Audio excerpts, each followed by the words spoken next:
Hi, my name is Ivan Blades, and I'm here at the Yarmouth County Museum, and I'm going to talk to you about putting ships in bottles. I started putting ships in bottles in 1984. I was inspired to do that by the first tall ship regatta in Halifax. Walking along the waterfront, all these ships with all the lines and rigging and sails and stuff. So I knew about putting ships in bottles, so I thought I'd give it a try. My first couple of times I've tried it, it didn't come out that well. So I kept pushing on, and I still do it today. I find it very challenging to put a ship in a bottle. Every bottle has its own problems, and you have to work through that. First off, what you have to do is find a good bottle.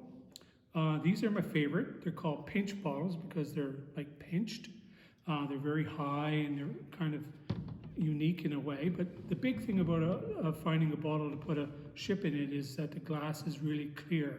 So the glass is really nice in this, and so this would probably be my next project, similar to this one here.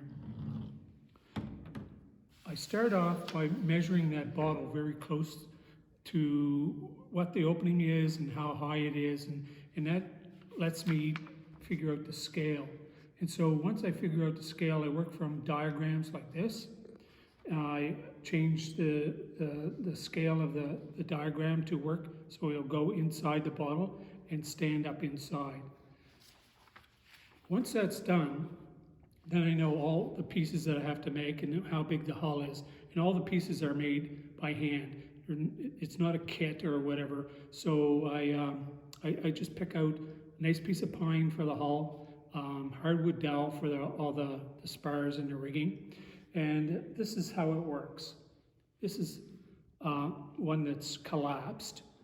And so what happens is that there's a pin that comes up through the deck, and it goes through the mast and down into the deck again. So it's like a big U. That makes it so that everything will lay flat when it goes through the mouth of the bottle. So any lines going to the stern of the vessel, this is the stern, is a fixed line. Anything going to the front of the vessel, with its bow and the bowsprit, is a running line, which means that they still move. So this model here would have sails on it when it's going into the mouth of the bottle, but I left the sails off so it'd be easier to see the actual vessel working. Once everything is all made outside the bottle, these threads are long, so they'll still come outside the bottle. You start collapsing the rigging very slowly, and this would have sails on it also. So this is how it collapses. And again, those little pins I talked about, it lets this all happen. It gets very compressed to go through the mouth of the bottle.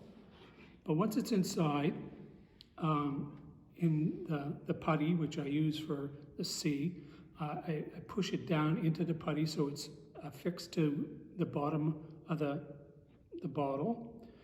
These are outside the mouth of the bottle, and so very slowly you bring it back to what it's supposed to look like inside the bottle. And once you've straightened it all out and make sure everything's in the place where it's supposed to be, then you reach inside with a wire and you touch off where these running lines are in the bowsprit and the bow here, and that stops it from collapsing again. Then you reach inside with another little tool that I made, and you cut off all the excess material. Once that's done, I cork the bottle and I put my name and the date that I made the ship in a bottle inside, and then I seal it with wax in a Turk's head like this. So in the future, when somebody wants to know who made this ship in a bottle, my name and the date that it was created is all inside here. Along with making the ship, you have to come up with tools that do certain jobs. I mentioned the C is made from glazing putty mixed with oil-based paint. And usually I make them in a blue C. It reminds me of down south, warmer weather. And how that process works is this is just a piece of soup can soldered to a piece of rod. And what I do is once I've mixed all the putty up with oil-based paint, I scoop up some of the putty and then I slowly put it inside the bottle so it doesn't drag over the glass and dump it into the bottle. Then I use this tool, again another small piece of tin that's soldered to a piece of rod, and I go inside the bottle and I use this to tamp all the putty down so it sticks to the glass really well. And I use it on its side, and I love tools that do two jobs. I put it on the side and I make a crevice into the putty to accept the hull. So I kind of open up a little crevice and put the hull into it and then push the hull down into it. When I cut off the threads inside, this is another tool I've made. It has a little piece of very sharp razor blade onto it.